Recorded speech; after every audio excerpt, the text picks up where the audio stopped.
Parashat Pekudei, Exodus chapter 38 verse 21 to chapter 40 verse 38. Chapter 38 verse 21. These are the accounts of the tabernacle of the testimony, as they were recorded according to the commandment of Moses, by the service of the Levites, under the hand of Ithamar son of Aaron the Kohen. Bezalel son of Uri son of Hur of the tribe of Judah made all that Adonai commanded Moses.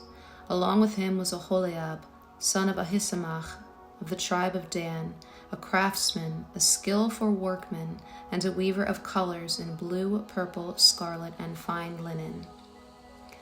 The entirety of the gold that was used for the work of the sanctuary, including the gold of the offering, was 29 talents and 730 shekels, according to the sanctuary shekel.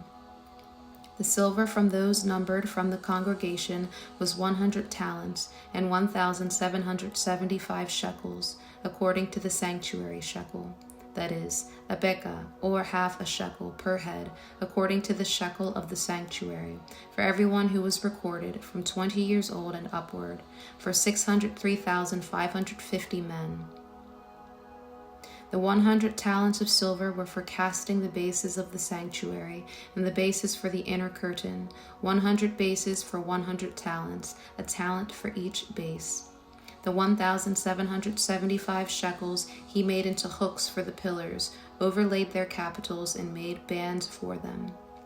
The bronze from the offering was 70 talents and 2,400 shekels. With it he made the bases for the entrance of the tent of meeting, the bronze altar, the bronze grating, all the utensils for the altar, along with the bases of the courtyard all around, the bases for the gate of the courtyard, as well as all the pegs of the tabernacle, and the pegs for the courtyard all around. Chapter 39. Next they made woven garments of blue, purple, and scarlet, for ministering in the holy place. They made the holy garments for Aaron as Adonai commanded Moses. He made the ephod of gold, blue, purple, scarlet, and finely twisted linen. They hammered the gold into thin plates and cut it into threads to work it in with the blue, purple, and scarlet within the fine linen, the work of a skillful craftsman. Then they made shoulder pieces for it, joined together at the two ends. The artfully woven band on the ephod with which to gird it was one of the same piece and the same kind of workmanship of gold, blue, purple, scarlet, and finely twisted linen as Adonai commanded Moses. They placed the onyx stones enclosed in settings of gold, etched with the engravings of a signet seal according to the names of Bnei Yisrael. He put them on the shoulder pieces of the ephod to be memorial stones for Bnei Yisrael, as Adonai commanded Moses. He made the breastplate, the work of a skillful craftsman, like the work of the ephod of gold, blue, purple, scarlet, and finely twisted linen. It was square and folded double, a span long and a span wide. They mounted within it 4 rows of stones.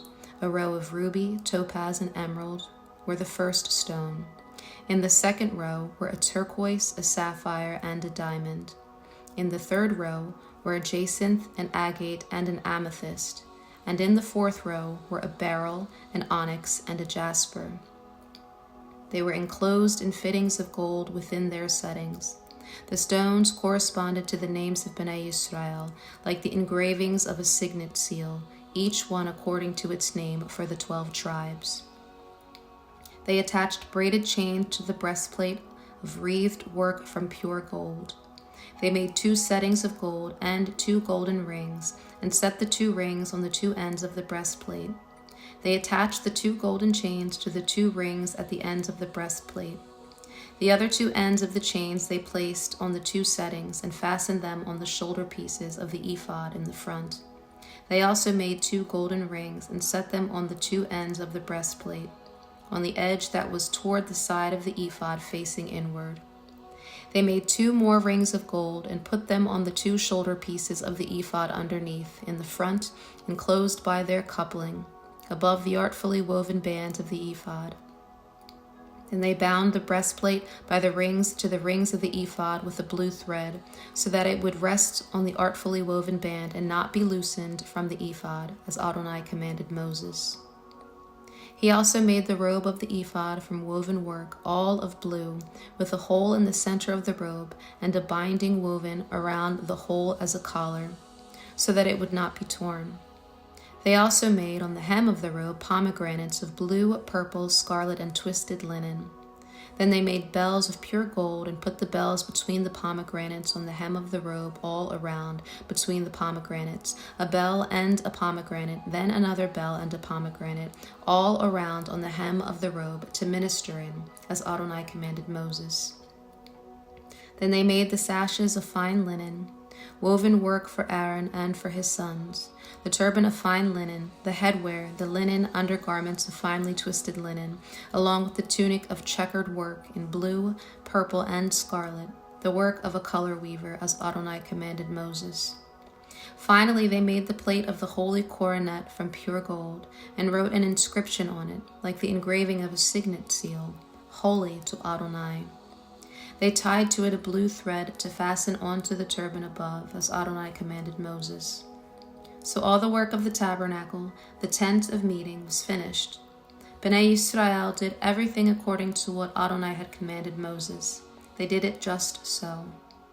Then they brought the tabernacle to Moses, along with the tent and all of its furnishings, its clasps, its boards, its crossbars, its pillars, and its bases, along with the covering of ram skins dyed red, and the covering of seal skins, the veil of the curtain, as well as the ark of the testimony with its poles, and the atonement cover, the table and all of its utensils, the showbread, the pure menorah with its lamps to be set in order, along with all of its utensils, and oil for the light, the golden altar, the anointing oil, the sweet incense, and the curtain for the entrance of the tent, the bronze altar, its grating and its poles along with all of its utensils, and the basin and its base, the hangings for the courtyard with its pillars, its bases, and the curtain for the gate of the courtyard with its cords and its pegs, along with all the instruments for the service of the tabernacle of the tent of meeting, as well as the woven garments for ministering in the sanctuary, the holy garments for Aaron the Kohen and for his sons to serve as Kohanim. According to everything that Adonai had commanded Moses, Bnei Yisrael had done all the work just so. When Moses saw the entire work and that they had done it just as Adonai had commanded, Moses blessed them. Chapter 40. Then Adonai spoke to Moses, saying, On the first day of the first month, you will set up the tabernacle of the tent of meeting. You are to put the ark of the testimony there and screen of the ark with the curtain. Then bring in the table and set in order the bread that is on it. Bring in the menorah and light its lamps. Set the golden incense altar in front of the ark of the testimony, and hang the curtain over the entrance of the tabernacle. Set the altar of burnt offering before the entrance of the tabernacle, the tent of meeting. Set up the basin between the tent of meeting and the altar, and put water in it. Set up the courtyard all around, and hang the curtain of the gate of the courtyard. Take the anointing oil and anoint the tabernacle and everything within it, and consecrate it, along with all of its furnishings, and it will be holy. Also you are to anoint the altar of burnt offering with all of its utensils, and consecrate the altar. The altar will be most holy. Then you are to anoint the basin along with its base and sanctify it. Bring Aaron and his sons to the entrance of the tent of meeting and wash them with water. Put the holy garments on Aaron, anoint him and consecrate him, so that he may minister to me as Kohen. Also bring his sons and put tunics upon them. You are to anoint them, as you did their father, so that they too may minister to me as Kohanim. Their anointing will be for an everlasting priesthood throughout their generations. Moses did so, just as Adonai had commanded him. Now it happened during the first month of the second year, on the first day of the month, the tabernacle was raised up. Moses raised the tabernacle and laid its bases, set up the framework of boards, put in the crossbars, and set up its pillars. Then he spread the tent over the tabernacle and put the covering of the tent on it, just as Adonai had commanded Moses. He placed the testimony into the ark, set the poles on the ark, and put the atonement cover on top of the ark. He brought the ark into the tabernacle, set up the curtain as a screen, and screened off the ark of the testimony, just as Adonai had commanded Moses. Then he set up the table inside the tent of meeting, on the side of the tabernacle, northward outside the curtain. He set a row of bread in order upon it before Adonai, just as Adonai had commanded Moses. Then he placed the menorah in the tent of meeting, over against the table, on the south side of the tabernacle. Then he lit the lamps before Adonai, just as Adonai had commanded Moses. Next he placed the golden altar in the tent of meeting before the curtain, and he burned sweet spices of incense there, just as Adonai had commanded Moses. He hung the curtain over the entrance of the tabernacle. Then he set the altar of burnt offering at the entrance of the tabernacle, the tent of meeting, and offered upon it the burnt offering and the grain offering, just as Adonai had commanded Moses. Next he set up the basin between the tent of meeting and the altar and put water in it for washing, so that Moses, Aaron, and his sons could wash their hands and their feet there. When they went into the tent of meeting, and when they came near to the altar, they washed, just as Adonai had commanded Moses.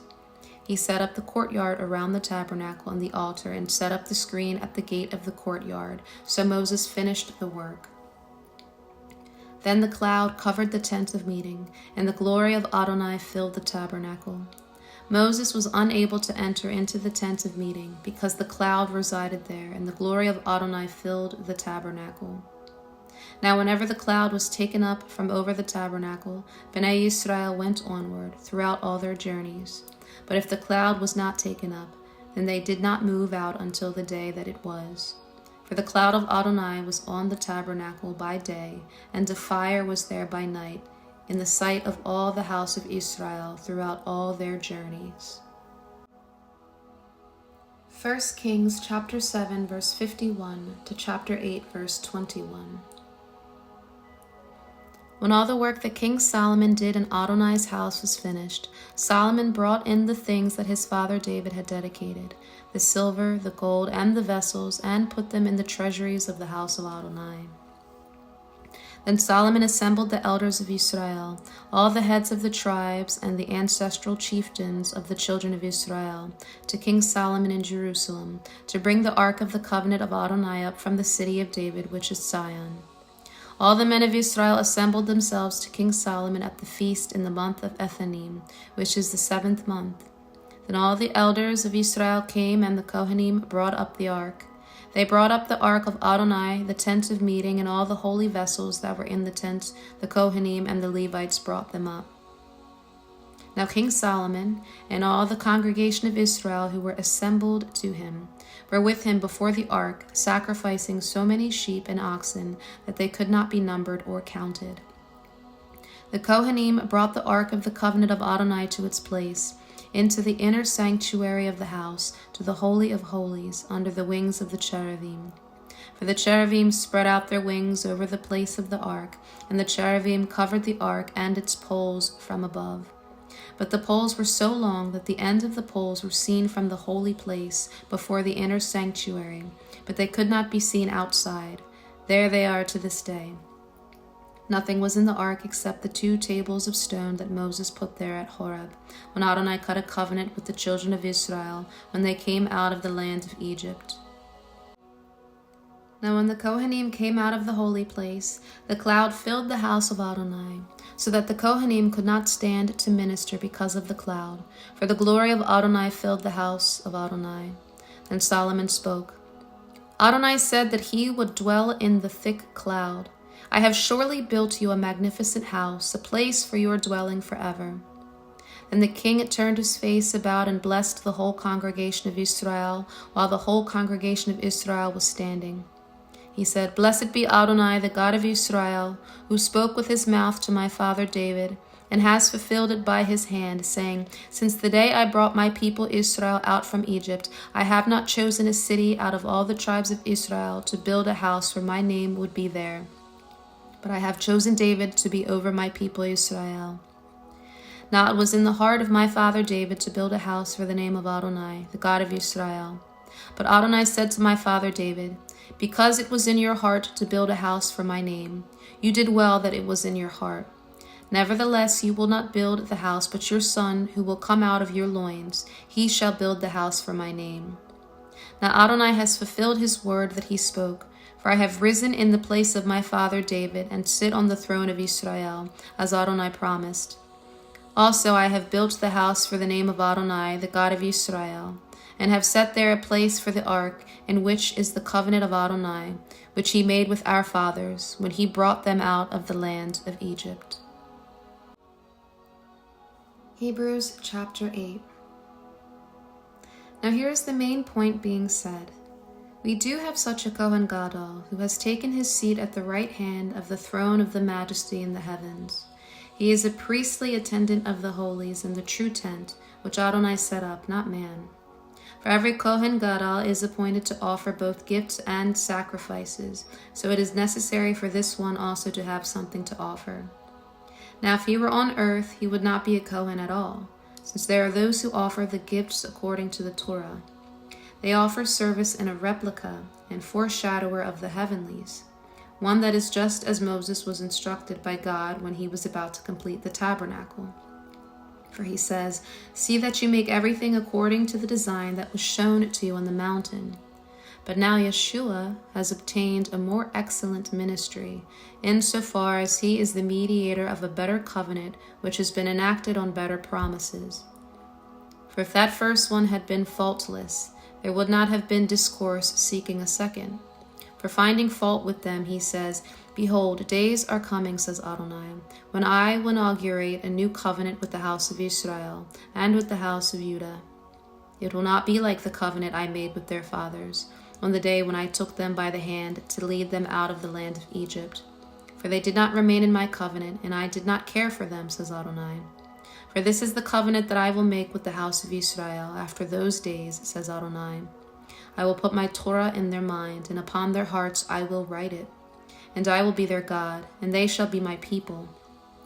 And no more will they teach each one his fellow citizen, and each one his brother, saying, Know Adonai, because all will know me, from the least of them to the greatest. For I will be merciful toward their iniquities and their sins I will remember no more. In saying new, he has treated the first as old. What is being made old and aging is close to vanishing.